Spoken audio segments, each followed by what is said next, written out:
Johnny Damon, their terrific center fielder, is out until at least Saturday. Pedro Martinez isn't starting until Saturday. Derek Lowe finished Game 5 against the Athletics, and he starts tomorrow night. The Yankees, on the other hand, are full strength. And remember, you're looking at two guys who, during Game 2 of the division series against Minnesota, thought the Yankees were in a ton of trouble. Now they seem to be on a roll, and we roll over here to Brett Boone. Welcome to our broadcast booth, second baseman for the Mariners, and I'll ask you, a knuckleballer, Game 1, how would you like to face Tim Wakefield? Well, I don't think too many people like facing a knuckleball. You know, you never know where that thing's going to go. But I think the key for Timmy tonight is to keep that ball down in the zone. If it's up, it's the only time you can hit it. And like I said, though, it's never fun hitting that thing. And who's got extra rest and who's ready for Game 1? Mike Messina. I mean, this is a guy that's clearly one of the best in the American League. Without a doubt. And I think everybody looks to his knuckle curve as his pitch. But when I've seen him be successful, especially this year, a lot of fastballs and locating his fastball. He likes to pitch with a four-seamer up in the zone, and he likes to go to that cut fastball. If he's got his control, he can be awfully tough. You're an announcer. Brett Boone, Tim McCarver, Joe Buck. Away we go. It's a showdown in the Bronx. The Red Sox and the Yankees. Game 1, it's all yours next on Fox.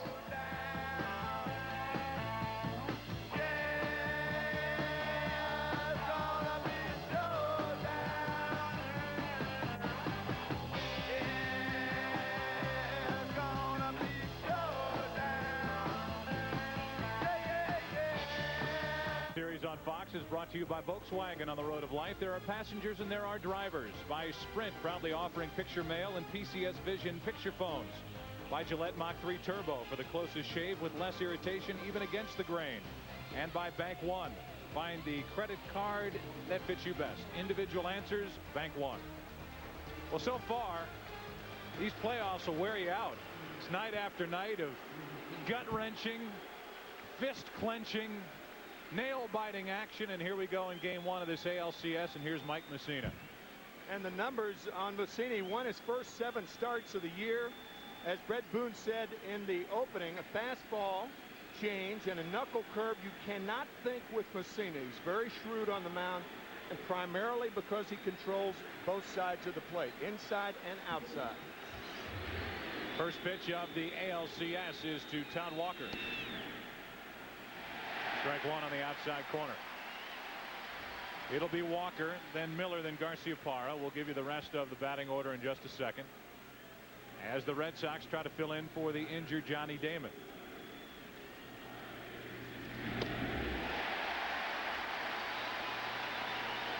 There's Johnny with a little mouse over that right eye. He is, according to Grady Little, out for the first 2 games of this series.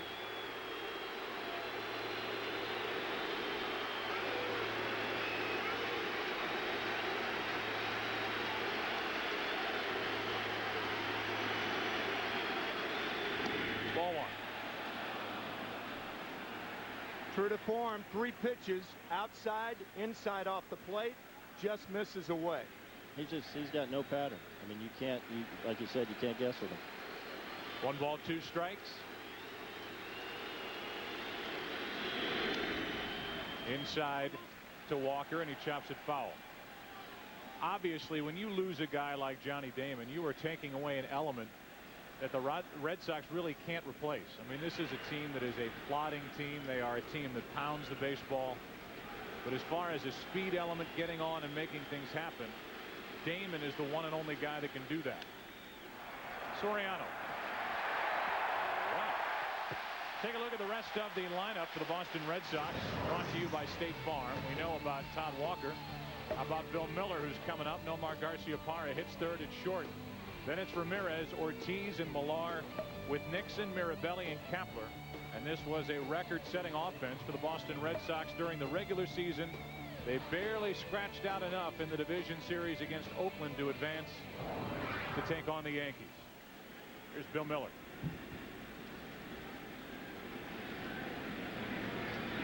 Batting champ takes the ball down and in.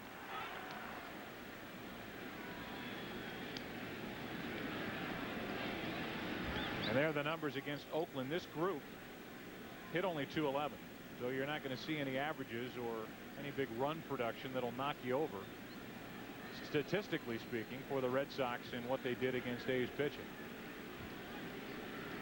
The Yankees pitching in their division series against Minnesota was tremendous. 2 up, 2 down, and with the bases empty, let's check in. Cast of thousands for this game. Here's Kenny Albert.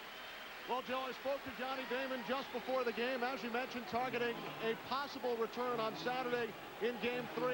He told me he remembers waving to the crowd in Oakland on Monday following the collision, but he said he thought he was standing up, walking off the field, not lying on a stretcher.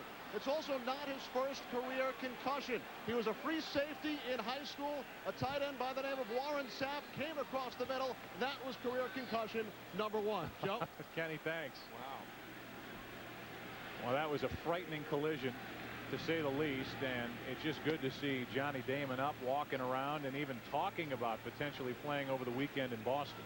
Yeah, Warren Sapp a lot bigger than Damian Jackson, but Damian Jackson with that leverage, hitting Damon on the right side of the forehead, close to the temple. Frightening sight on Monday. I'll tell you what, I know what that feeling is, though, when it's as loud as it is, you just can't hear your outfielder, you know, and I think Jackson said after the game, he said, I wasn't going to let that ball drop, and I know that feeling, but it's easier with me and Ichiro. He's, you know, we understand each other. No, good. Yeah. No communication barriers whatsoever. With 2 out, nobody on, it's a 1-1 pitch to Garciaparra. High fastball for strike 2. And this crowd will get to its feet looking for a perfect first inning. Blowing the fastball by Garciaparra right around the letters.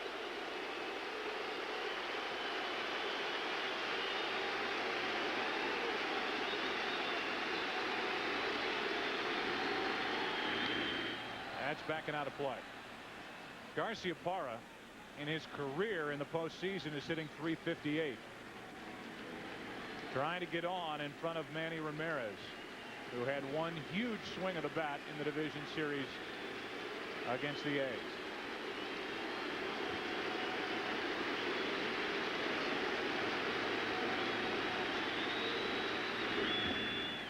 Two and 2. Talk about a smart matchup. Nomar Garciaparra, the valedictorian at St. Bosco High. And Mike Mussina finished Stanford in 3 years. 2 smart guys facing one another right here. I finished SC in 3 years, but I don't have any paper. Here's a 2-2 with 2 out. A little low, full count. And again, I just give the disclaimer here in the first inning with Tim McClellan behind the plate. I'm guessing along with you at home. Strike calls are a little tardy. 3 balls, 2 strikes.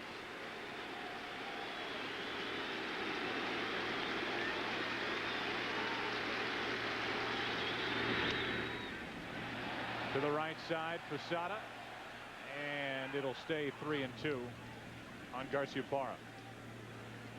What about as a hitter, Brett? You can't take that long down there on the field for you to know if it's a strike or a ball. No, Timmy, you know, he gives that illusion up here to everybody that's not in the batter's box that he's calling it late, but he'll let you know. He'll let the catcher know, he'll let the hitter know as soon as the ball crosses the plate quietly, and then he'll make his call. It's just his style. Talk about tough to hear. You can't be too quiet in here and be heard. 3-2 pitch to Nomar. Pitch was up. Garciaparra pops it up, and it is a perfect first for Mike Mussina.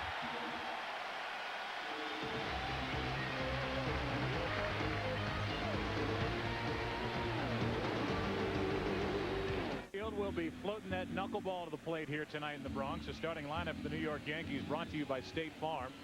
As you look at the numbers for Tim Wakefield, 4.09 ERA, 11 wins. Got into 2 games in the division series, and here is that lineup. Soriano will lead it off. Then Derek Jeter batting second. Giambi is the DH. Bernie Williams cleans up. Had a good division series. Posada, Matsui.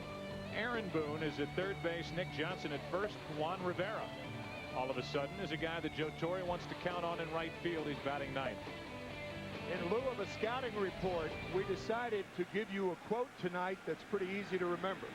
Hitting that thing, the knuckleball, is like trying to catch a butterfly with a pair of tweezers.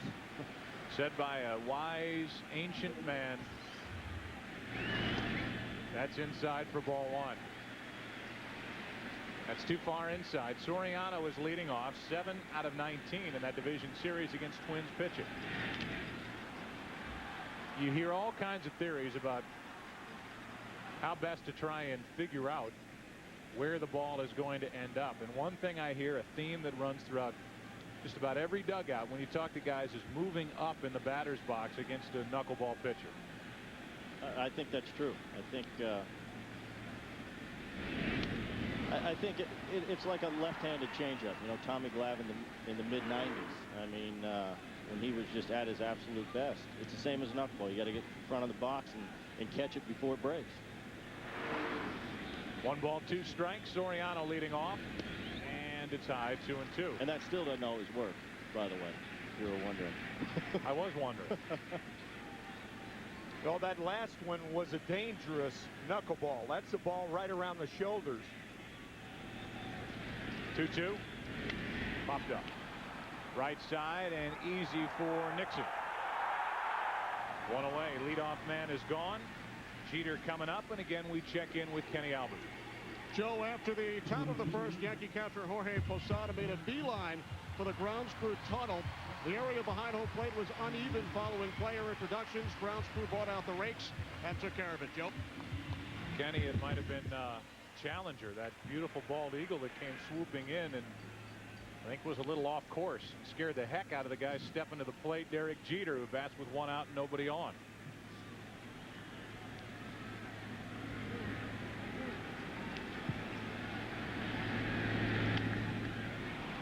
Knuckler's popped up to the right side, and it's Walker. 2 out. Back in the pregame just moments ago.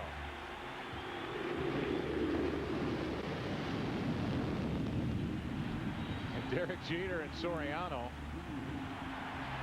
had the life scared out of him before the start of this game.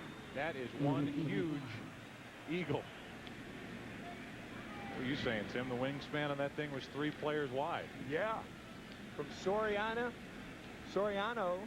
to Giambi. Soriano's flied out. Jeter's popped up. And Giambi takes ball 1. Jason hit .250 during the regular season. 41 home runs. There's a strike. During the regular season, however, Giambi hit only .194 against the Red Sox.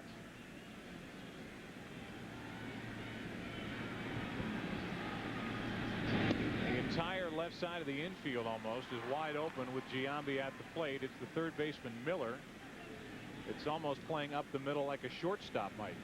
American League teams do this with Giambi, even with the fastball pitcher, but particularly with the knuckleball, slower ball.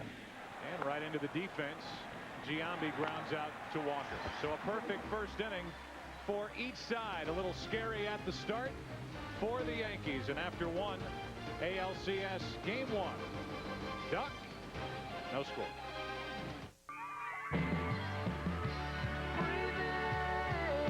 With Manny Ramirez digging in right in front of him. It'll be Ramirez, David Ortiz, and Kevin Millar for the Red Sox. Each side went in order in the first. That's a little low and away for ball 1 to Ramirez. Manny Ramirez had only 4 hits in that division series. He had 3 RBIs, which all came on 1 swing. And it gave the Red Sox just enough in game 5 in Oakland to advance. That sliced down the right field line and foul for strike 1. And then all anybody wanted to talk about after the home run wasn't so much him hitting it, but the way that he reacted to it. I'll ask you, Tim McCarver, did that upset your night? Did that give you a bad stomach watching that? Well, I mean, it's part of baseball right now. That's what a lot of home run hitters do. They admire what they just hit instead of running hard out of the box. It's not appropriate, but that's the way it is. 1 hot shot to Jeter. And the leadoff man is gone here in the 2nd inning. Our Sprint Virtual Manager question: are dynasties good for baseball? To answer today's question, use your PCS Vision phone from Sprint, or log on to foxsports.com and type in the keyword MLB on Fox, which I Shall do, and I'll ask you. It's kind of a big question. It's a big picture thing. Are dynasties good for baseball? Booney? If you're playing for one. Yeah, that's a good answer. If you're a Red Sox fan, no. That's right. That's right. Haven't won since 1918. If you're a Yankees fan, of course. It's the best. Are we looking at a dynasty with this New York Yankees team? I mean, here's a team that I think it's a pretty good argument. Since Joe Torre got here in 1996, his 8th year now, they've won 4 World Series. I mean, this is a group that when the schedule comes out in February, you mark down as a team that you expect to see in the postseason. The 1-0 pitch to Ortiz is high for ball 2. Well, I think people don't realize how hard it is to win and win the whole thing. And these guys have done it in the last 6-7 years, have won 4 rings. I've been on some very, very good teams, and I've been lucky enough to go to 1 World Series and ended up losing to the dynasty. So it's tough, but that's what you play for. Here's a 2-0 pitch. Ortiz takes it on the outside corner, 2-1. What do dynasties do? They go out and try to get every player they can. George Steinbrenner telling Brian Cashman back in May, actually last winter, that this guy Ortiz, we need this guy Ortiz. And Brian said, look, we've got Nick Johnson, Jason Giambi at first base. Where are you going to play him? Brian Cashman confirming that comment by the owner of the Yankees, the general partner of the Yankees, George Steinbrenner. And if you talk to Joe Torre, he'll tell you the difference with this Boston team down the stretch is the guy at the plate, David Ortiz. He said he went from being a guy that would flare hits up the middle, flare hits into left field, to being a serious power threat. Hit 31 home runs during the regular season, and he takes low, ball 3. And limited at bats too. He's been he was unbelievable. He beat us pretty good. They swept us in Boston, and he was a big reason. He kept it going, and he's been their probably most valuable player in the second half of the season. 0 for 20, however, against the man on the mound, Mike Mussina. 1 out, bases empty here in the second with no score, and that's a 1-out walk. 1 on, 1 out. Millard coming up from New York to Los Angeles. Jeannie with a game break. The ALCS underway in Chicago. Mark Pryor faced 5 batters, top 1, but when it mattered, with 2 on and 2 out, he found his groove. That's Miguel Cabrera. No score at Wrigley. And the Marlins with that win last night. You consider what they accomplished last night by coming off the deck down 4-0 before they could even blink. They come back. They blow a lead. They blow another lead. They come back. The Cubs get that emotional home run from Sosa, and they still end up winning on a Mike Lowell home run.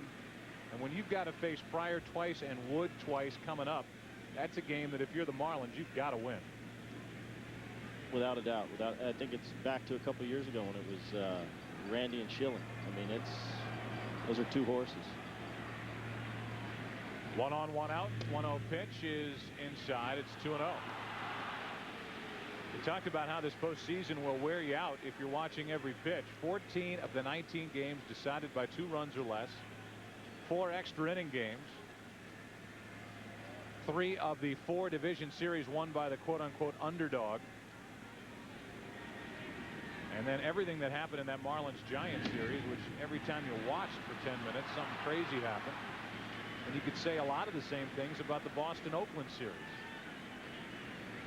One thing I don't think you could say about the Boston-Oakland series is that Boston was an underdog to Oakland. And if they were, only slightly. The Yankees, favored by a ton over Minnesota, played their worst game of postseason under Joe Torre, that first game, and then just blew the Twins out of the tank. 1 game here at Yankee Stadium, the other 2 at the Metrodome in Minneapolis. 3 balls and a strike on Millar after a walk to Ortiz.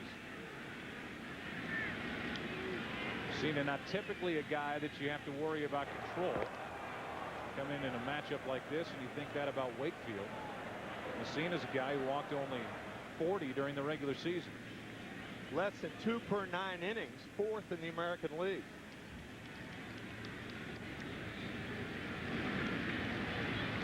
Good hitting count for Millar. And he floats one into left field. Coming to get it, Matsui. Nice catch. Ortiz scampers back to first with 2 out.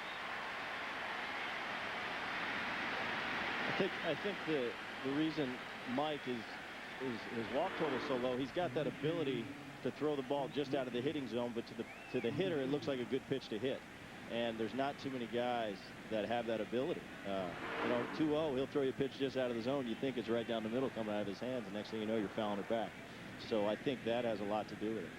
There also are not that many right-handed pitchers who have a better percentage getting out left-handed hitters than they do right-handers. Right-handers hitting .247 against Messina, and left-handers .230. The reason for that, the knuckle curveball. He'll cut the ball in on the lefty's hands too. Run it in off the plate. We've seen him do it a couple of times. He's changed. I mean, he's changed over the years. He's come up with, you know, he's making an adjustment. Later in his career, he's going to different pitches, and he's throwing a changeup. Now he's throwing a split. He has a left-hander at the plate now in Trot Nixon. Hit that game-winning home run in extra innings in Game 3 of the division series. Back at Fenway Park. 1 ball, no strikes.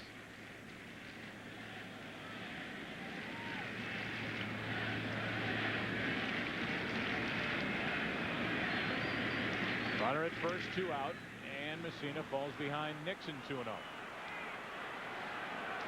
Been behind the last 3 hitters. He walked Ortiz, got Millar on a 3-1 pitch, and now has to find the strike zone with a 2-0 count on Trot Nixon.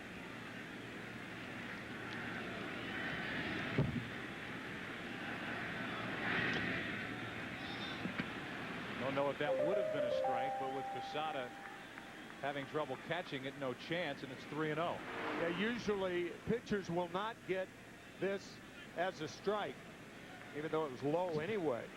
I think you got to turn Nixon loose right here. A .314 porch down the right field line. A lot of people don't talk about it, but right field at Yankee Stadium, the ball just shoots out of this ballpark. 2 wide and 2 walks in the inning. So 2 on with 2 out, and the backup catcher. And he is a backup catcher because of the playing time that Varitek gets. Doug Mirabelli walks in. It was 2 for 4 in this postseason and hit .258 during the regular year. You hear a lot about the Green Monster in Boston. What you don't hear a lot about is the Blue Monster here at Yankee Stadium. Used to be .296 down the right field line. I think it still is. Do you? Yeah. With 2 on, 2 out. It's a great place to play. Ortiz, the lead runner at second, does not have good speed. Calf injury has slowed down Nixon. He's the runner at first. Mirabelli could put Boston out in front here in the second.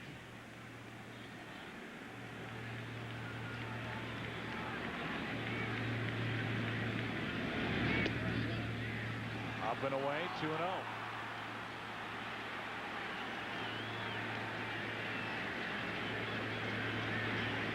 Eleven of the last 13 pitches that Messina's thrown have been outside the strike zone.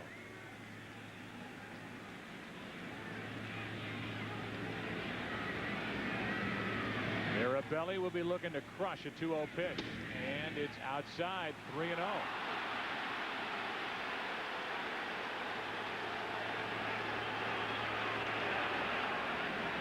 I think Mel Stottlemyre asking Joe Torre where that pitch was. That's the one thing you can't see from the dugout, whether the pitch is outside or inside.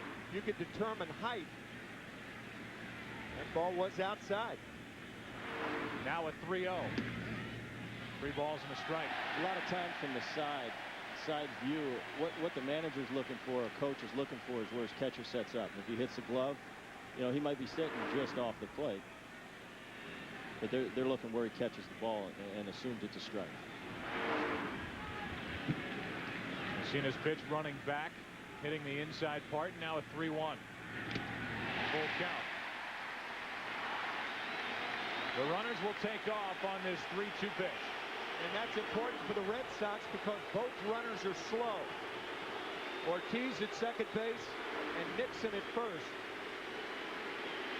perhaps the only way they'd score on a ball hit sharply to the outfield.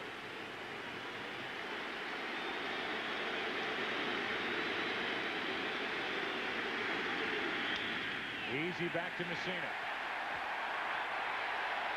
And after a little bout with wildness, Messina able to come back, get Mirabelli, and end the top of the second. 2 left for Boston. Williams, Posada, Matsui coming up for New York. Championship Series on Fox is brought to you by State Farm, providing insurance and financial services like a good neighbor. State Farm is there. By MasterCard, there are some things money can't buy. For everything else, there's MasterCard. By Runaway Jury, October 17th, only in theaters. And by Viagra. Step up to the plate and ask your doctor if a free sample of Viagra is right for you. We go to the bottom of the second. Here in New York, we move to the Bronx and Yankee Stadium. Place it was built in 1923. As Bernie Williams leans back from strike one. Now the Boston Red Sox, because they had to play a team across the country in Oakland in the division series, went Boston to Oakland, Oakland to Boston, Boston to Oakland, and then Oakland back to Boston leading into this series. There's no truth to the rumor that they flew Wakefield through Des Moines just to make sure he was extra tired so he didn't overthrow that knuckleball. He is trying to make that thing dance, dart, dive, jump, flip, roll over, whatever it is, and I would imagine, guys, it's a surprise somewhat for Wakefield where the ball ends up after he lets it go. Well, the one thing he tries to do is to keep the wrist stiff and the elbow stiff. Shallow left field. Manny Ramirez goes to get it, and the leadoff man is gone here in the second. Posada coming up. Let's go back to Jeannie at the Fox Network Center. And in Chicago, Rendell Simon says, I can make contact with other things besides hot dogs. Bases loaded, 2 outs. The single sends home Mark Grudzielanek, sends home Sammy Sosa. It's the end of the first. 2-0 Cubs. So the Cubs say, there you go, Mark Pryor. There are your 2 runs. Go get them. Was it a sausage, not a hot dog? How about that? Yeah, that was. It was the Italian sausage. Yeah. And Randall Simon gets the base hit to put Chicago on top. Look at these guys diving out of the way of strikes. It's interesting to note that all pitchers will use the seams for leverage, whether it's a fastball or curveball or a slider, even a changeup.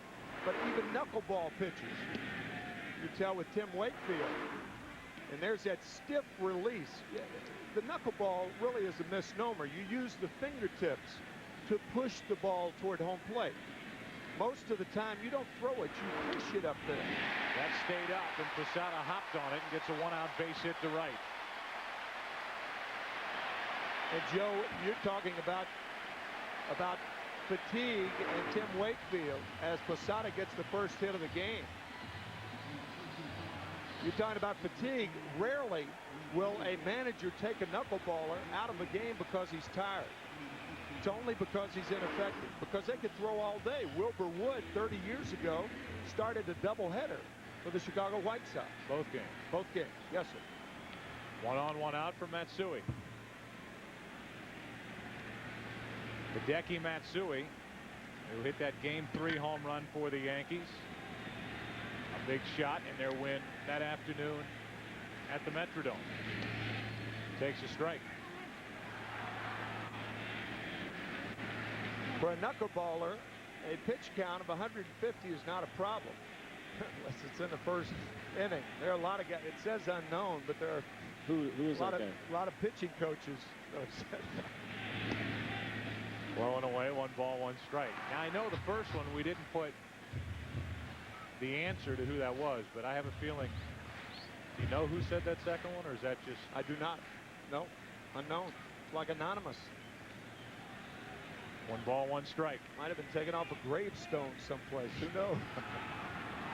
Here's another one. Very literary friendly broadcast we have for you. It's like a butterfly with hiccups. Willie Stargell. 1 ball, 1 strike, 1 on, 1 out, and that's 2 wide, 2-1.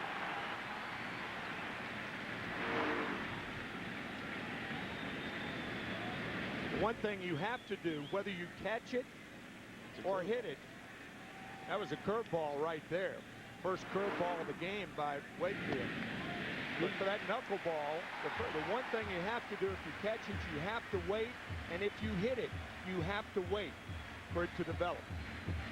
Well, he'll throw that curveball when he gets behind in the count and needs to throw a strike. Sometimes instead of throwing the fastball, he'll throw that curveball. I think he feels like he has a little more control of it. He's 3-1 on Matsui. Runner goes. And a tap foul right at home plate. So the Yankees, and that was really something that we talked about a lot with Joe Torre when he first came to New York back in 1996. Starting runners, a more National League style game, and against the knuckleballer, Torre sent Posada on that 3-1 pitch. It was probably the first fastball he's thrown tonight, right there. I don't think Matsui was looking for the fastball. He won't get it here either. No. Runner goes on 3-2, and another tap foul.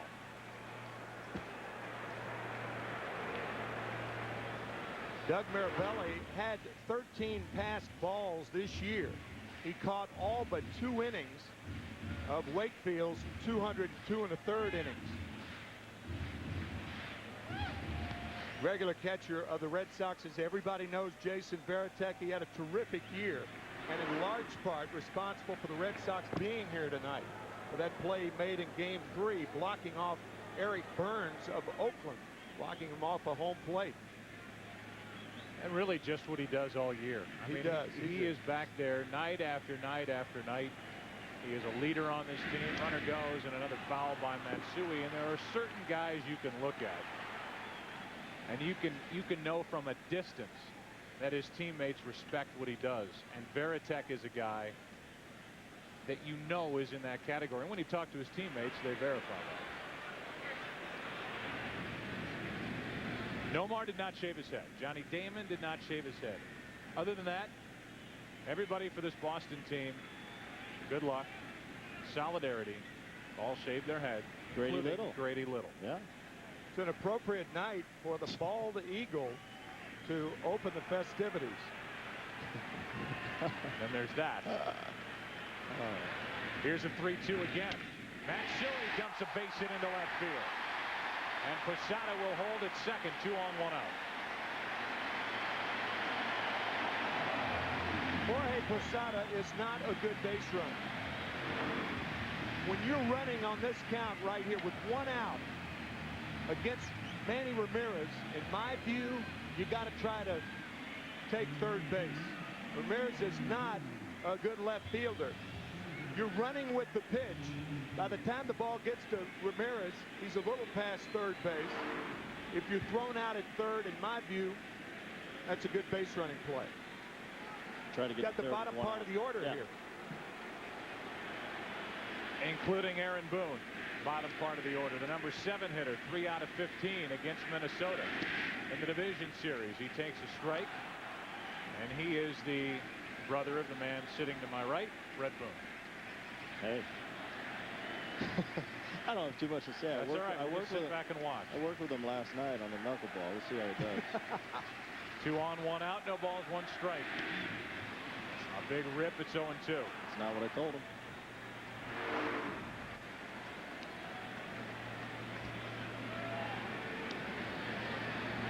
So it stays 0-2, and that knuckleball stayed up. We've seen a lot of these knuckleballs. If you talk about Wakefield, and it's important to get the ball down, a lot of these knuckleballs have been up, and that is ripped down the left field line, foul.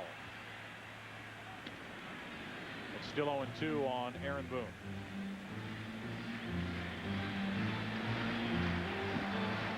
I think Aaron has a hairline fracture in that bat.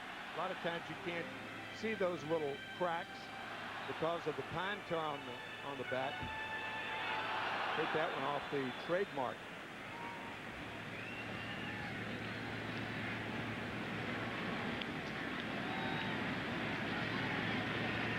No balls, 2 strikes.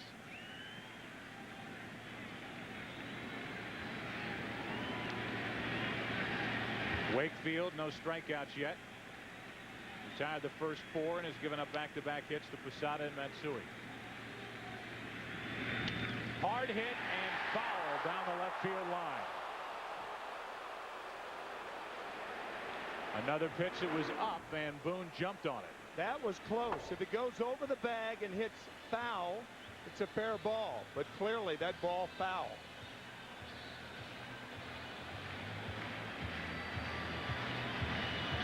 Well, if you talk to Tim Wakefield and you say, what are the perfect conditions for the knuckleball when you're on the mound, he'll tell you a little breeze blowing at him. And there is a little breeze down there on the field, more or less blowing across.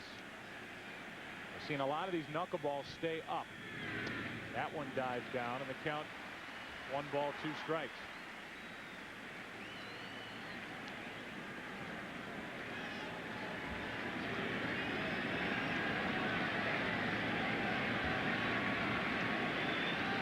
A 3.35 ERA in his career here at this stadium as Boone hits another foul.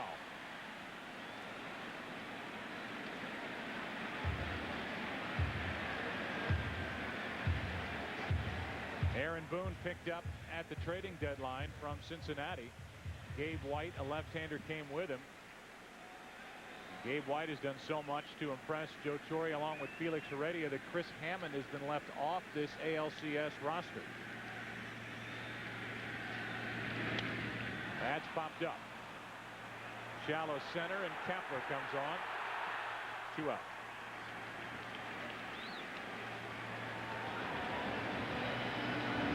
Don Mattingly used to say, the great first baseman of the Yankees used to say that when the bat handle is facing the Yankee dugout, then the ball is, or the wind is blowing toward the dugout, and that's where it's blowing tonight. So there is some wind resistance here at Yankee Stadium. And in case you were wondering about that low pressure system, which I know you all are, it's somewhere on the East Coast south of here. Or it could be a high pressure system for all I know. The clouds. 2 on, 2 out. And the batter is Nick Johnson as he takes the ball up and away.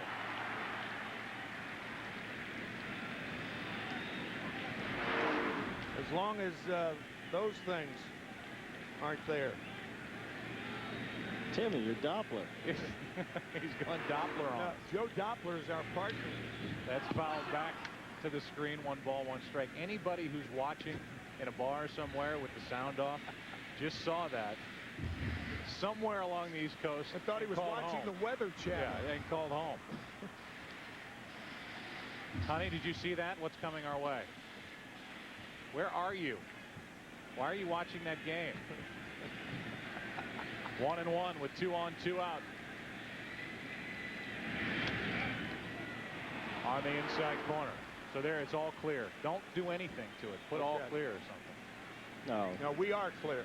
Obviously, no hurricanes in sight. And really, the weather is absolutely perfect.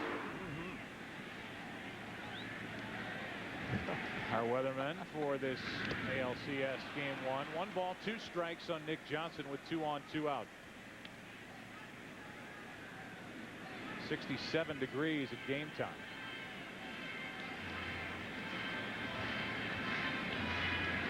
Full moon. That's all I got on that. Full moon. That's enough. 1 ball 2 strikes. Juan Rivera, the number 9 hitter, on deck. 2-2. Nick Johnson, a very good hitter with 2 strikes. Other than Derek Jeter, there is no Yankee more proficient going the other way with 2 strikes.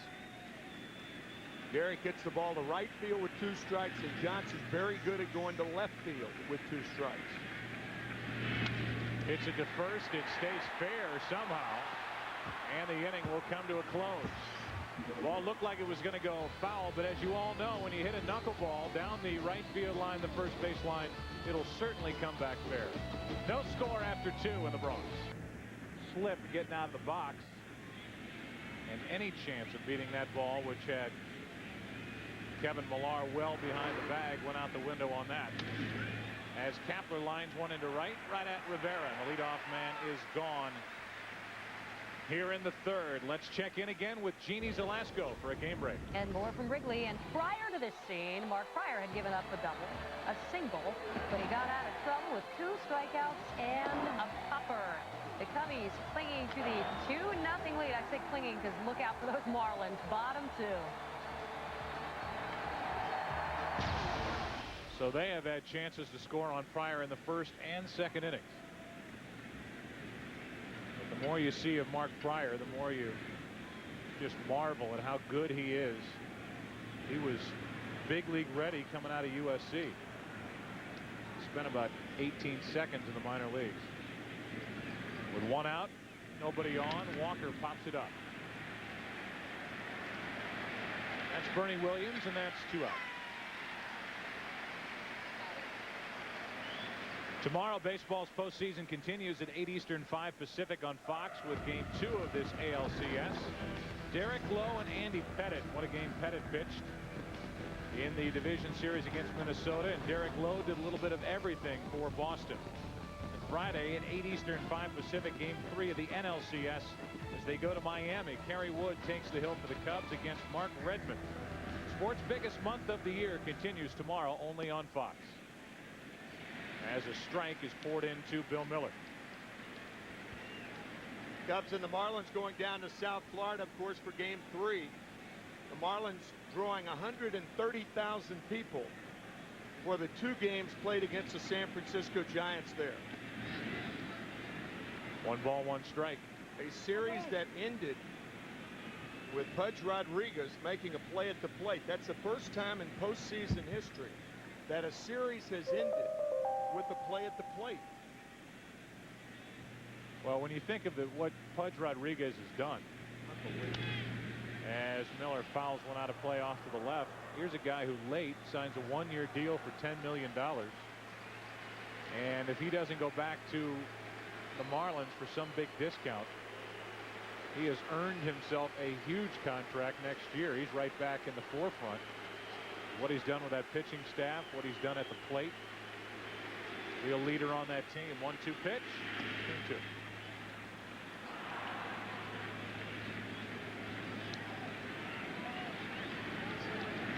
That's if the owners resort to doing what they did prior to last winter. And that was signing guys to a lot of long-term contracts. Last winter, That is fair down the third base line into left. It kicks out to Matsui. Well played, and it's a 2-out single for Bill Miller. Let's go back to Los Angeles. Jeannie Zalesko will be busy. Here she is. Oh, but it's great. Now, I know you saw it on the screen, and you're wondering now, how in the heck did the Cubs get another run? This is how a good trade, a deadline trade, will help you out. Kenny Lofton, RBI single up the middle, and the Cubs have a 3-zip lead on 2. So now with Miller on and 2 out, thanks, Jeannie. Here's Nomar Garciaparra, who fly to center his first time. a notorious first ball hitter. He swung at more first pitches than any other major leaguer this year. Hey, come on. Sorry. Strike 1. Look at that, huh? Graphically backs you up. He saw that before. He did. Yeah, he must have. He's cheated. I did. That's why you get out here at 2:30 in the afternoon. Cheated. Nobody likes him, Tim, but that's okay if you want to be one. No balls, 1 strike, Garciaparra. That stays inside, 1-1. That was close. That was one of those pitches that when it crossed the plate, it stayed inside, but Posada caught it in the strike zone.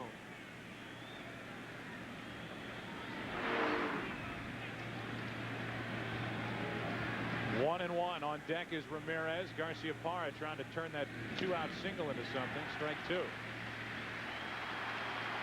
And this crowd, which has been for the most part quiet here early, will try to crank it up behind Messina here in the third.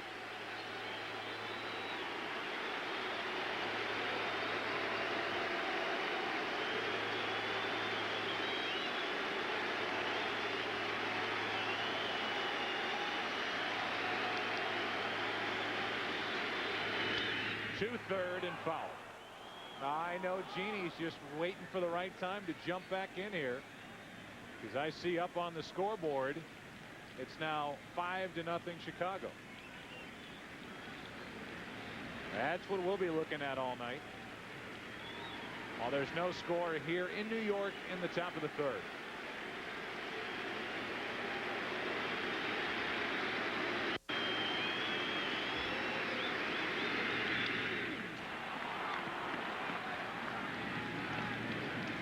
Still 1-2. That last pitch was the best swing that any Red Sox has had at Messina tonight. He just misses this pitch. Good pitch, good location too. Messina has yet to pick up a strikeout. Garciaparra trying to drive one, and instead he pops it up.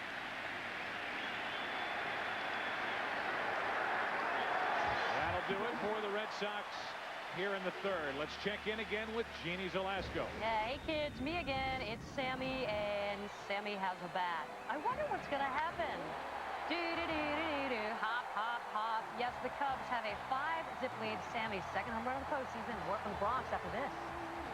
Jeter against the knuckleballer Tim Wakefield, who delivers ball one.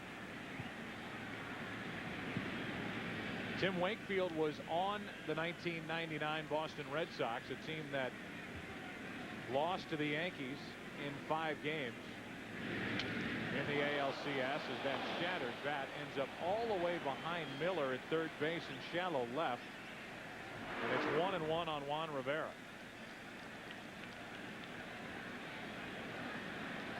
So one thing you don't normally see with the knuckleball pitcher, you don't see him break many bats.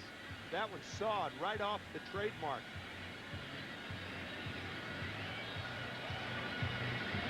Talk about Tim Wakefield and pitching against the Yankees. He lost one of those games when the Yankees won it in 1999. They won it in 5.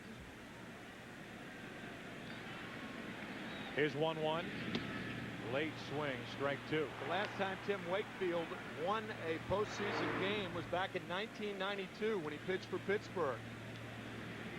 In fact, he was going to be the MVP of that playoff series until Doug Drabeck, carrying a 2-0 lead into the bottom of the 9th inning, opened the doors for Francisco Cabrera to win it for the Braves. Cabrera the hit, Breen scoring the run ahead of the throw by Bonds. Play hit the pros, presented by Chevy Silverado, and face real pitches from today's best hurlers. Log on to foxsports.com. Keyword games. Chevy Silverado, it's the right truck. Yeah, he won 2 of the 3 games that the Pirates won in that NLCS, only to lose to Atlanta. And just so you know, the MVP of that series became John Smoltz instead of Wakefield, after the Cabrera hit to send Atlanta to the World Series. With 1 out, nobody on. Soriano, who flied to right, fouls it, strike 1.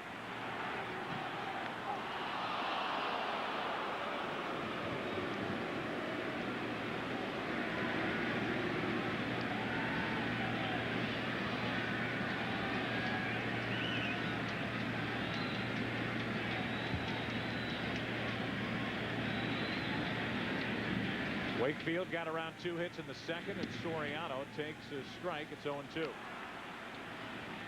No telling how good Alfonso Soriano is going to be. You just wonder if second base is going to be his long-term position. Everybody expects Soriano at some point, and maybe next year, to shift into the outfield. I think he had to make the transition. Coming up, I think he was a shortstop, and with Derek playing short for the Yankees, there wasn't much room, so they put him over at second. I think he's kind of learning on the job, but offensively, this guy, I was impressed with him his first year, but the last 2 years, he's getting better. This guy's going to be something. With 1 out, nobody on, no balls, 2 strikes. Soriano took just inside, ball 1. Talked about it before, Tim. Doesn't matter what sport it is. That combination of power and speed is so rare. He has it. Here's a guy with 38 home runs, 35 stolen bases. And he achieved that same lofty status a year ago. It's almost as though his speed at second base is wasted. If he were a center fielder, for instance, he has a strong enough throwing arm. And perhaps the Yankees next spring will move him to center and Bernie Williams to left field. There has been talk of that. But at second base, that defensive speed that you see offensively, the wrong position for that. Here's Todd Walker, who gets it on one hop. Wide throw, but Millar able to get his foot back on the bag. 2 up, 2 down, and you look at a guy who is without a doubt a double threat. Only players with 35 or more home runs, 35 or more steals in consecutive seasons. And you look at the greats, Mays, Bonds,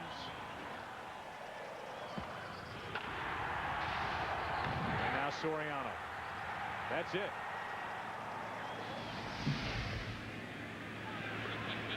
He's 0 for 2 tonight, and with the bases empty, 2 out, here's Jeter. And there's a pop-up. So the knuckleball is working for Wakefield.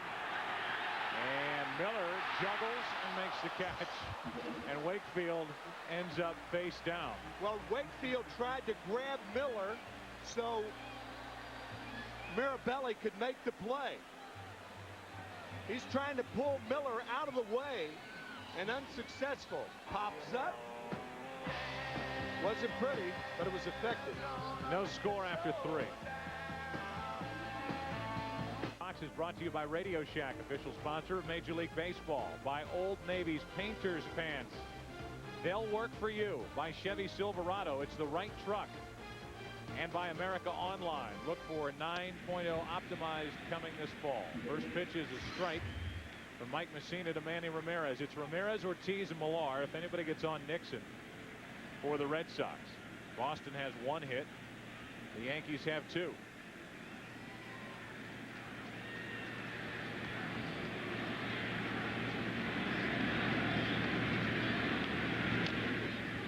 No balls, 2 strikes. It's Messina against Wakefield tonight. Derek Lowe and Andy Pettit tomorrow night, and then game 3 in Boston. Already getting some headlines. Roger Clemens against Pedro Martinez.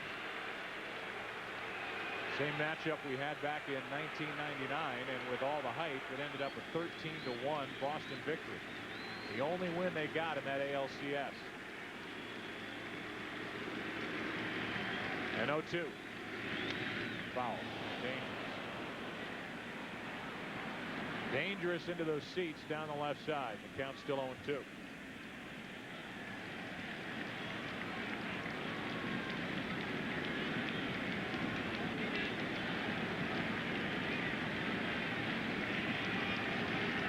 Ramirez grounded out to short his first time up.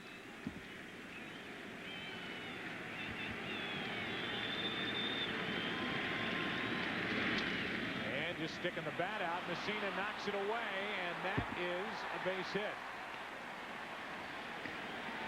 Any chance of picking up an out on that play went out the window, and Messina got a glove on it. Normally, Mike Messina makes this play. He is terrific at fielding his position. And by the time it was deflected towards Soriano, looked like he tried to scoop it over there, Brett. That's a do or die. You either get it done or you don't. He's just trying to flip it to nick it first. And, that's one of those things where sometimes you make it, sometimes you don't. But it's, I don't think he had a chance on that one anyway. I think he was too far down the line. David Ortiz now with 1 on, nobody out. Ortiz walked his first time. The second, Messina got wild. Walked 2, fell behind every hitter, but got away with it as he hits the outside corner for strike 1. Ortiz 0 for 20, as we showed you his first time up in his career against Messina.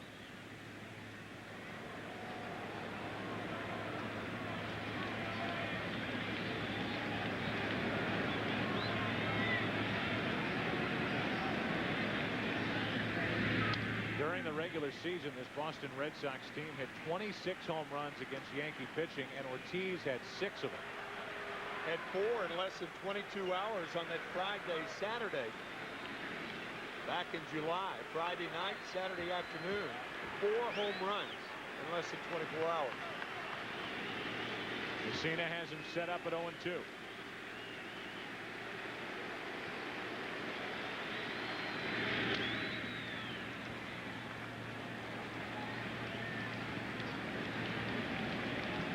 Tough situation for Messina here because American League pitchers try to pitch Ortiz inside to get him out.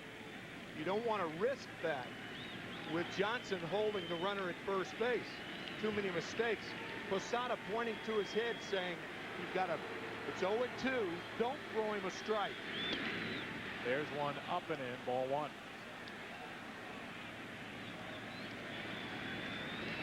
A lot of times catchers just have little reminders to the pitcher of what the count is. Pitchers are trained to throw the ball in the strike zone, not out of it. 0-2, it's different. Now a 1-2. Shot again, 2-2.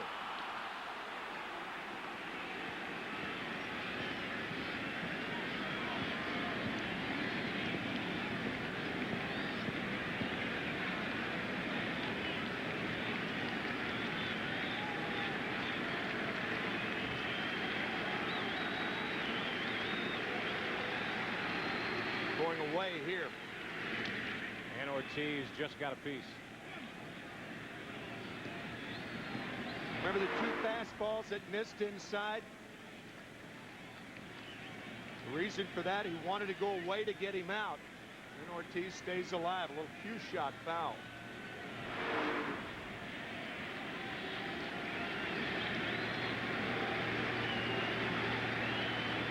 Boston offense still trying to find that groove they had during the regular season. A 2-2 delivery. That's too wide. It's a full count.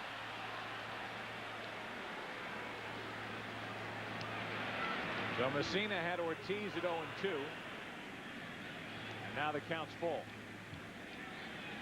Really no reason not to send Ramirez right here. Ramirez looking at first base coach Dallas Williams. Sometimes he'll wink at him if he misses the steal sign. I would suspect he's running here. He is going, and Ortiz pounds a home run into right. The Red Sox lead 2-0. Upper tank off the bat of Ortiz, who gets his first ever hit against Messina and takes him out of the park.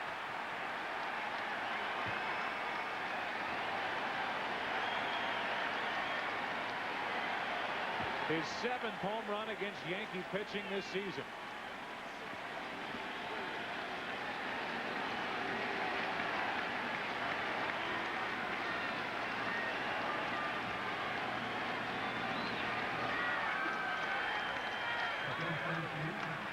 Messina got ahead 0-2, trying to make that perfect pitch. Ortiz battled enough. And Ortiz has put the Red Sox on top here in the 4th. Nobody on or out, and Millar takes strike 1. David Ortiz's wheelhouse.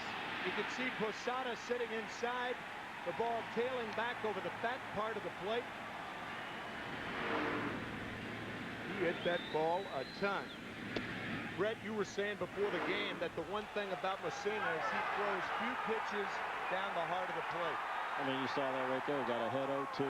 He goes to, then he throws the pitch around the strike zone and didn't throw a strike until he had to. And, you know, it was a good job by Ortiz to work the count back to where he got it, 3-2. On 0-2, Millar strikes out. Messina gets his first strike out of the night. Ortiz, a low ball hitter. And does he get all of this one? That's a good feeling. I bet it is. There he is, Timmy, breaking it down for you. Admiring his work, as you said. Yeah. Like an artist. Old school. like an artist looking at an easel. With one out, the batter is Trot Nixon. And he goes up there ready to rip. Strike 1. You've got a little style to you there too, Brett. I mean, it's not like you're not Scott Rowland setting the bat down and sprinting around the bases. Timmy's been waiting for that one.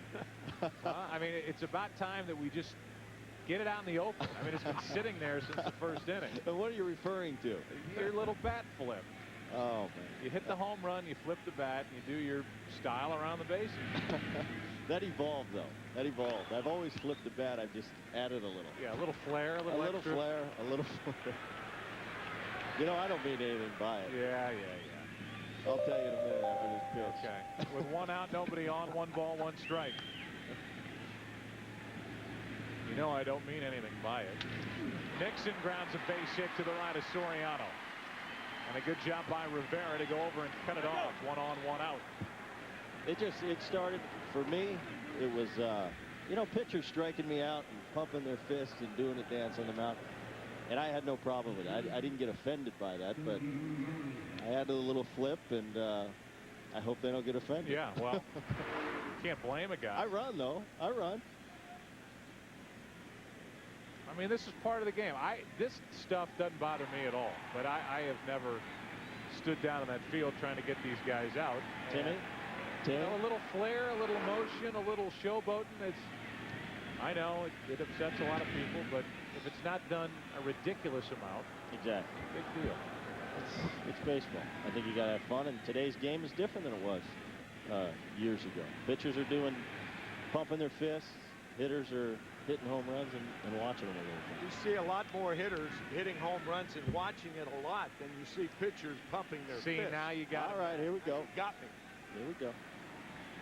How many pitches? I mean, Derek Lowe did it after the Red Sox clinch the other night, saying that the manager of the Athletics, Ken Maka, said he was a number 3 starter.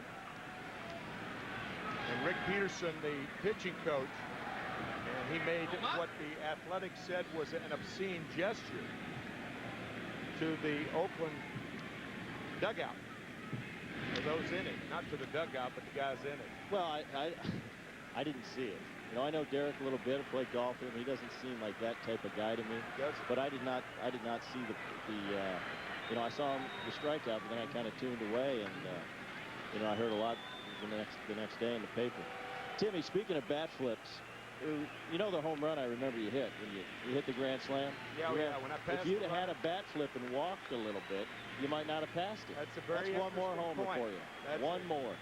That would happen in 1976 when I passed Gary Maddox of the Phillies. I was there. Yes, you were. I remember.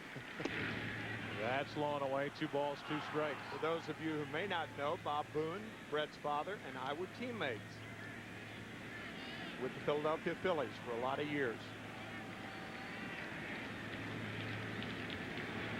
But perhaps you're right. I have to rethink that. I should have. Had you styled a little bit. Styled a little, flipped the bat. Maybe I wouldn't a twirl. have passed it. Yeah, maybe a twirl. 2 balls, 2 strikes. 1 on, 1 out. 2 out. Let's go out to Los Angeles and check in with Jeannie for another game break. What's going on in Wrigley? You know, this Cubs and Marlins series are supposed to be short on offense and long on pitching. How about another long ball? Aramis Ramirez does the honors. Brad Penny is polished, done for the night. Paul Bacco here with an RBI double. That one off Nate Bump. Look at the bump to the scoreboard. 7-0 Cubs, bottom 3.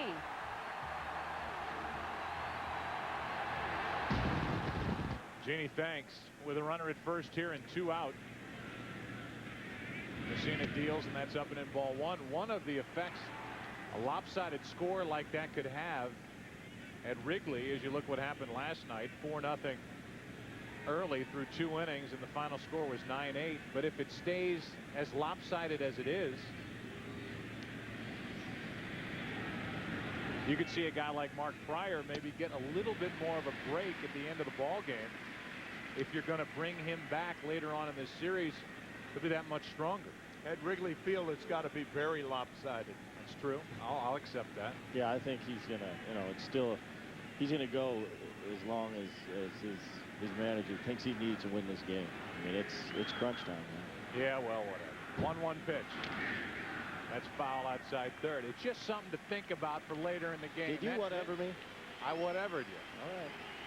Bottom line is, I'll remember that. He does that to me all the time. I thought this was get on Tim inning. No. Okay. 4th inning here. 1 ball, 2 strikes, 1 on, 2 out.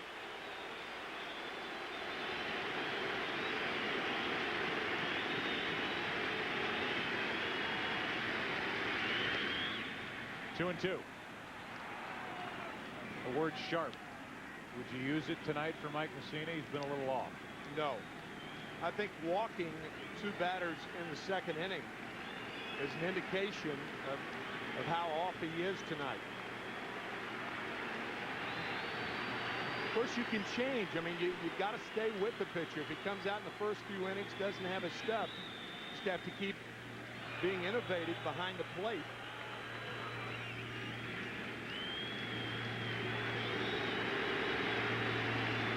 Two and two on Kepler, and didn't look good on that swing.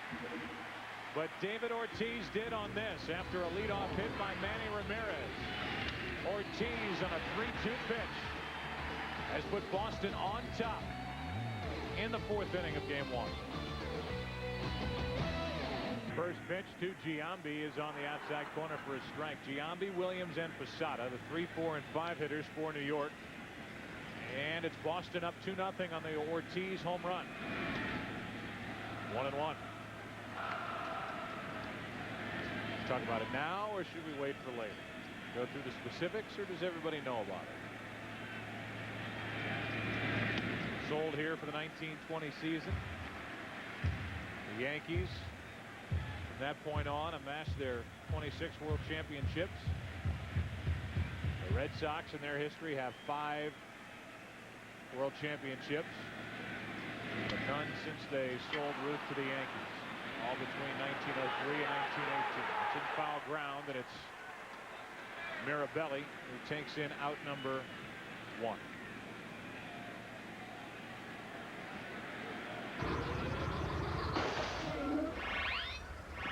And you look at the division titles, the American League pennants. Red Sox haven't won one since 1986 in that heartbreaking World Series loss to the Mets. And that bottom point, the Red Sox have finished second to the Yankees 13 times. This year they did it again. Since 1938, it's only happened the other way once, and that was in '95 when Boston won the division and the Yankees were the wild card team. The first year of that wild card extra team format. History class is now finished. Brett Boone, you can refocus on the game at hand. The 1-0 pitch is a little bit high. It's 2-0. We as broadcasters, and I say that, Brett, including you, because you've now, because I am, you've been downgraded to our level. I didn't like going through your security. I know. He got I really didn't like it. Had to show his pass. It was kind of fun. 2-0 pitch is right down the heart. 2-1. You almost feel compelled, Tim, to go through all that stuff, lay it out there, and now it's time. I told him, I said, don't you know who I am? Aaron Boone's brother. Let me through. And they continue to rifle through your bag. On 2-1 with 1 out, nobody on, Williams reaches up, pops it into right, and Nixon is there for out number 2. Before this game, I did not know which way Bernie Williams, a switch hitter, would hit against Tim Wakefield, because 13 at-bats prior to tonight, he's batted right-handed against Wakefield. A high knuckler. That's a real floater. Williams doesn't get enough of it to get it out of here. But many times he has come up to the plate right-handed against a knuckleballer. Some guys do that. With 2 out, nobody on. Posada, another switch hitter, batting left-handed, takes the ball. Everett does that. Carl Everett. Carl Everett, yep. He does it too against Jamie Moore. It's left-handed. A 1-0 pitch. Just wide, 2-0.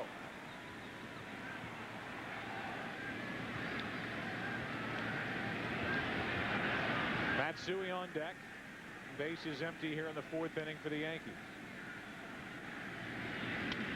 To the shortstop, that's Garciaparra. Soft line drive, and that'll do it for the Yankees in the 4th. The Boston Red Sox carry a 2-run lead into the 5th inning of Game 1. Back after this from your local Fox station. Top of the order for the Red Sox as Todd Walker takes a pitch low. 4-1. This Boston lineup, they had 8 players with 80 or more RBIs this season, and that is a modern major league record. They say modern, they say 1900 on. That's over but low, and the count's 2-0. It's only the 2nd time this year that Todd Walker has hit in the leadoff spot. Johnny Damon has occupied that spot, and as we said in our opener, Damon will not be back until at least Saturday. So said, can you just clarify it for us, Grady Little, the manager of the Red Sox? And said, yeah, that's real easy. He has no chance of playing in these 2 games, and we'll see about Saturday. But he's still groggy.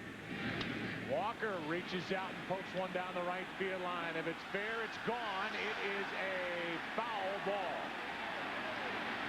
A foul ball called by Angel Hernandez, the right field umpire, and it kind of looked like a fan reached around that pole. And now the home plate umpire, Tim McClellan, is overruled and called it a home run. It's 3-0. And now Joe Torre will argue. The question in my mind is, how can the home plate umpire overrule when the first base umpire can't do that? Or the right field umpire. Well, the right field umpire called it foul. So the first base umpire is the closest, the next closest. That's Angel Hernandez, the right field umpire, and now he's going to talk to the home plate umpire, Tim McClellan. As Terry Kraft, the first base umpire, the 3 of them convene. Well, again, you've got 3 guys standing down that line. The right field umpire, Angel Hernandez, called it a foul ball. And as Tim said, the first base umpire, Terry Kraft, didn't overrule it. It was the home plate umpire, Tim McClellan. And let's look. Oh, it hit the pole. It hit the foul pole. Absolutely. The fair pole. And definitely hit it.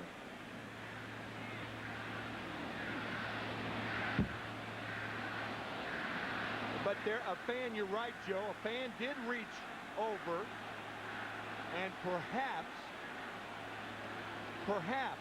pushed it to hit the foul pole or deflected it.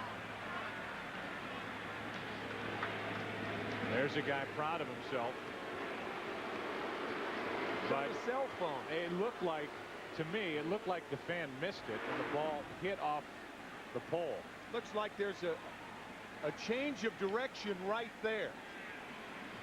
It appeared that it was. Looked to me like the change of direction came after it hit the pole. Perhaps. So McClellan, the home plate umpire, the crew chief, overruled Angel Hernandez, and it's 3-0. I actually think, upon further consideration, that the fan may have gotten a coat on it or a hand on it or a piece of clothing. Miller goes the opposite way. Pretty well hit. Bernie Williams back on the run. What a catch. 1 out.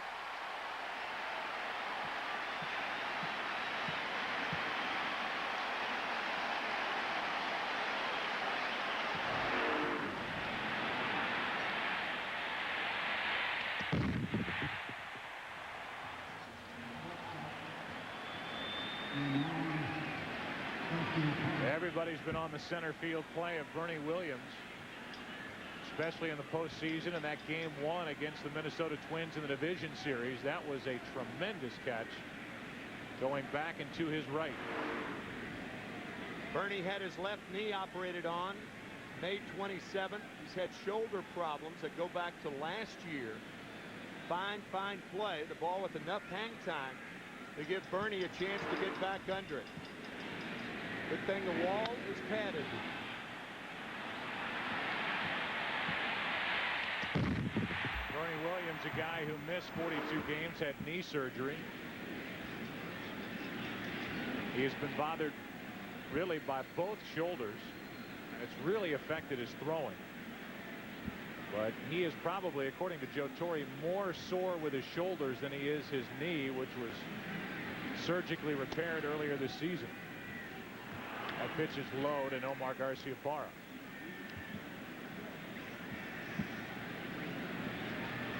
One out, nobody on. And that makes it 2-0. So I don't know if we have settled the issue as to whether that ball was fair or foul. I thought it missed the fan, and it hit off that foul pole down the right field line, which would make it a fair ball. And I get the feeling you two guys don't agree.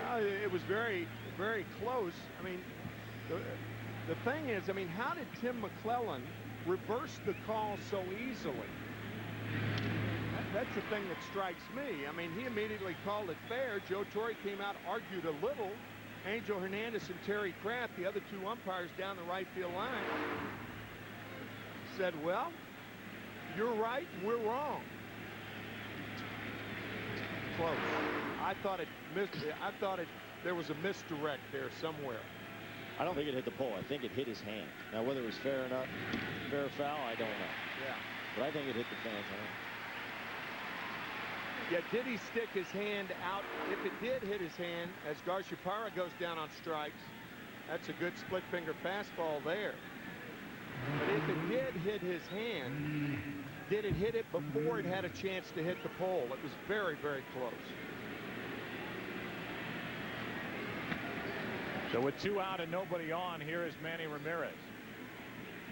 1 for 2. He singled off Messina's glove in front of the 2-run home run by Ortiz back in the 4th.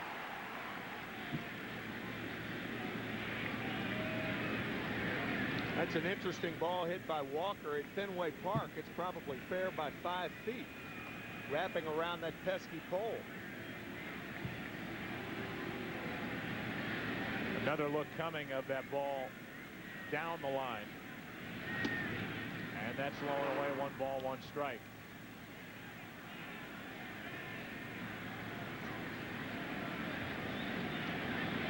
That is the pole.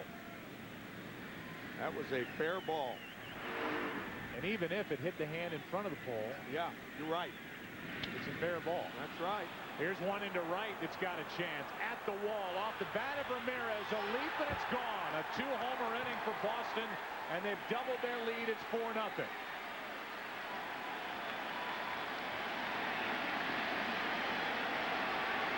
A 3-homer game for the Red Sox against Messina, who gave up 21 during the regular season.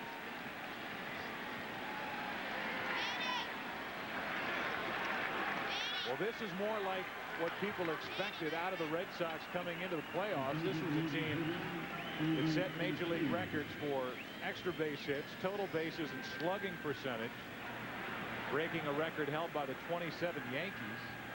And in the division series, they were shut down for the most part by that Oakland Athletic pitching staff. And it is a different story as Ortiz hammers one foul down the right field line.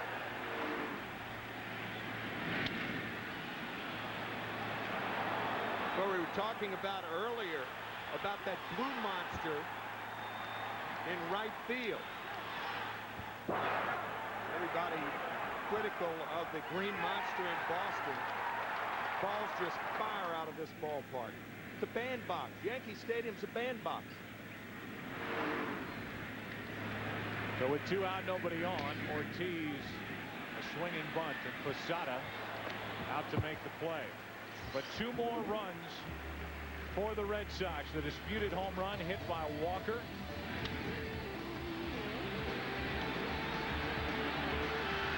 Followed by the ball off the bat of Ramirez that just got out halfway through game 1. 4-0 Red Sox. Could have that effect, and the count evens at a ball and a strike.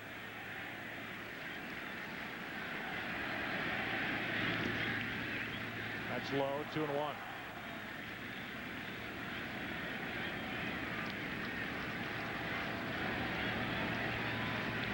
Steve Palermo is an umpiring supervisor and is here representing the league. We'll hear from him after Matsui does something, talking about Todd Walker's 4th home run of this postseason, which ties a Red Sox record for a single postseason. Nomar hit 4 in 1999.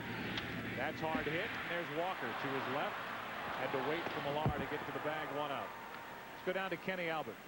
All right, Joe, I'm with supervisor of umpires Steve Palermo. Steve, tell us about the controversial home run. Well, ball was struck down the right field line, Kenny, and Angel Hernandez, the right field line umpire, saw the ball as being to the right of the foul pole. And we had a discussion in the locker room prior to the game that we want 12 eyes. We have 6 sets of eyes, all 12 eyes on anything that it looks like it could become controversial. And in this case, very, very close play down the right field line.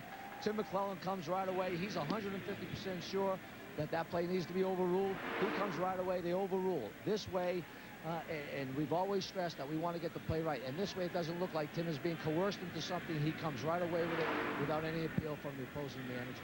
So the home plate umpire, Tim McClellan, made the call. Thanks, Steve. Joe. All right, Kenny, thanks. And it's something that the NFL has done for years, and it's something that we've seen more and more of the past few years. Umpires willing to get together to get the call right. On 1-1. Boone pops it up into left center. Kapler, who's taken the place of the injured Johnny Damon, makes the play. 2 out. Who are the umpires that are with us tonight? It's Tim McClellan behind the plate. Terry Kraft, Alfonso Marquez, Darrell Cousins, Joe West, and Angel Hernandez is the one who called that ball foul initially. I think the biggest difference as you look at that gentleman who touched the ball, or apparently touched the ball, the biggest difference is no fan can interfere with the ball in play like they can in baseball. Can't do it in football. Basketball, you're too far away. Hockey, they have the glass partition up. With 2 out, nobody on, here's Nick Johnson.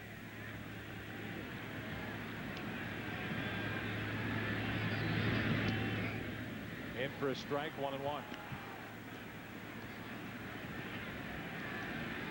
Spike Lee in the NBA may interfere with the ball in play. He may be. Jack Nicholson, Diane Cannon. I know she's interfered. That's up and in. 2 balls and a strike on Nick Johnson. But your point is well taken nonetheless. Calvin Klein, I think he gets into the action. 2-1 pitch to the right side for Walker. And after his teammates tack on 2 more, it's a 1-2-3 5th inning for Tim Wakefield. The knuckleball is leading the way here tonight. It's 4-0. Boston on top after 5. We move into the 6th inning, and Mike Messina back to the hill. This one's up the middle off the bat of Millar. Great range, good throw, but safe, as Nick Johnson could not dig it out.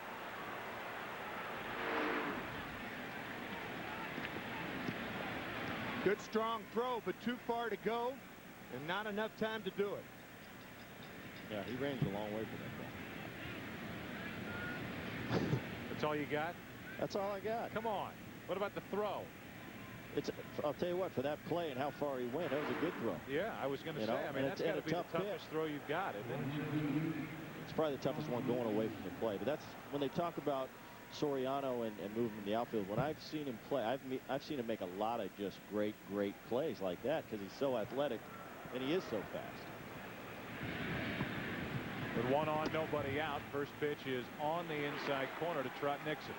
I think that play right there with Soriano going to his right proves what we were talking about earlier about how athletic he is and can be moved to center field next year, perhaps. I think when you talk about second baseman, as far as sheer range, getting the balls, he can get to balls balls that no other guys can really get to, just because he is so quick. That pitch misses as Suppan and Arroyo get loose. You know, I make that play. Oh, you make that play. Yeah. Standing still. Let's just get that straight. Standing still. I'm just kidding, sorry.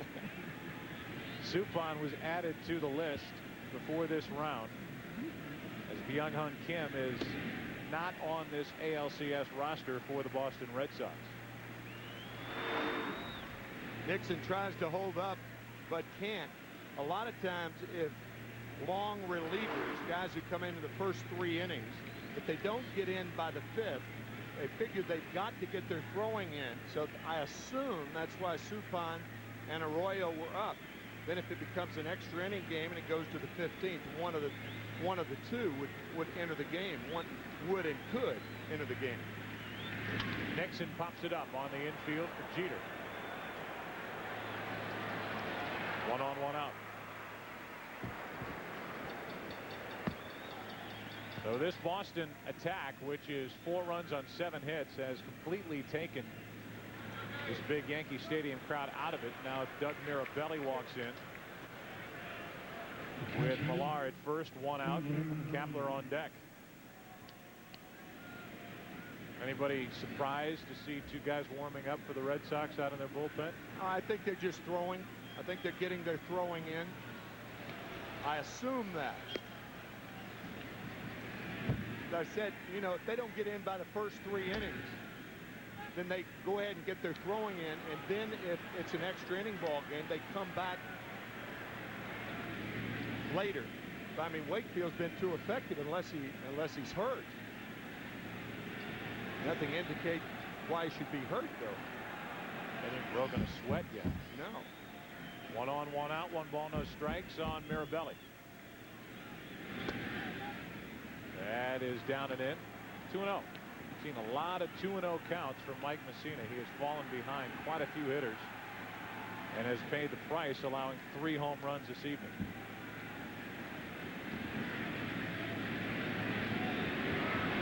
Tomorrow it's Andy Pettitte. I don't know if he has ever gone through a stretch where he's thrown the ball any better, considering what he did in that game 2 against Minnesota. Jeter can't get to it. To his right, Mirabelli is on, and it's 2 on with 1 out for Boston here in the 6th. It appeared to me that Derek Jeter dived over the ball then. Yeah, ball went under his glove.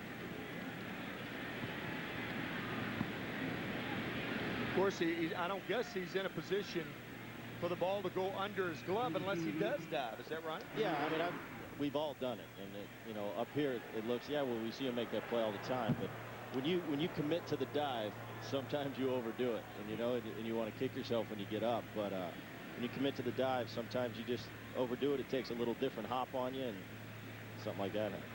Kapler now is 0 for 2 tonight. He bats with 2 on and 1 out. Got that off the end of the bat. Bernie Williams hauls in out number 2. Runners hold. It's 1st and 2nd, 2 out. Let's check in again with Jeannie Zalasko for a game break.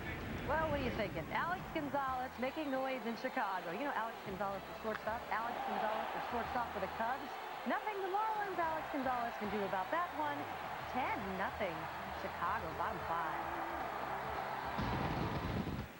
3 in the postseason, 2 in the NLCS for Gonzalez. And Joe Torre with Todd Walker coming up, who homered his last time up.